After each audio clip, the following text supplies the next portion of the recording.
crisis meeting of EU leaders was held yesterday in response to Crimea's decision to join Russia. Eastern European nations were calling for tough sanctions against Russia. However, a more moderate response, with favored by the West, ultimately won out. Croatian Prime Minister Zoran Milanovic said that a position was adopted to sign the association agreement with Ukraine, and that certain political messages had been sent to Russia through the suspension of certain negotiations and blocking of visas. He concluded that outright sanctions were also an option. Meanwhile, U.S. President Barack Obama said that he believed in a solution that would respect both sides' interests. Let international monitors into all of Ukraine, including Crimea, to ensure the rights of all Ukrainians are being respected, including ethnic Russians.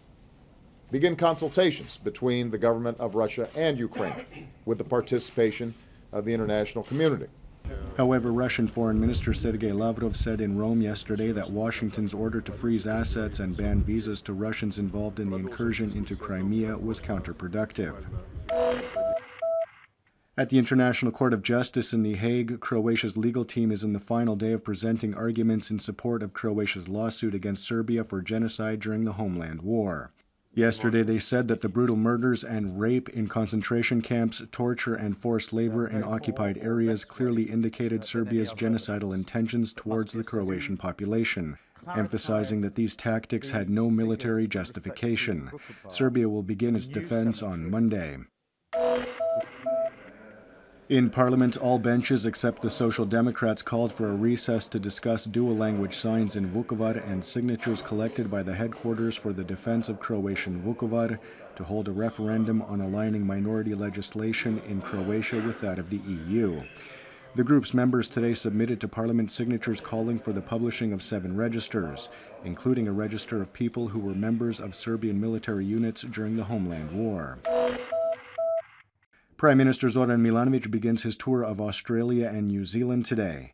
During his 10-day visit, he will meet with the two countries' leaders, business representatives, and the large Croatian communities there. The visit has sparked public outrage at home, given Croatia's economic woes. The head of the largest opposition party, Tomislav Karamarko of the HDZ, is in Dublin, Ireland, where the European People's Party, of which the HDZ is a member, will select their candidate for the head of the next European Commission. Among the favorites in the EPP are former Prime Minister of Luxembourg, Jean-Claude Juncker, and the current European Commissioner for Internal Market and Services, Frenchman Michel Barnier. In first-round action at the ATP tournament underway in Indian Wells, Croatia's Ivo Karlovic defeated Russian Alex Bogomolov 6-4, 6-4. In women's action, Ajla Tomljanovic ousted Dominguez Lino of Spain 6-4, 6-7, while Donna Vekic defeated Olivia Rogowska of Australia 6-love, 7-5.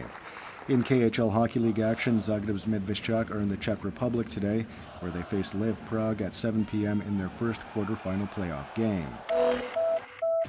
Partly to predominantly sunny with a chance of some scattered showers later in the day. Slavonia and Lika may see some snow. There will be a moderate to strong north-northeasterly throughout most of the country with gale-force gusts on the Adriatic.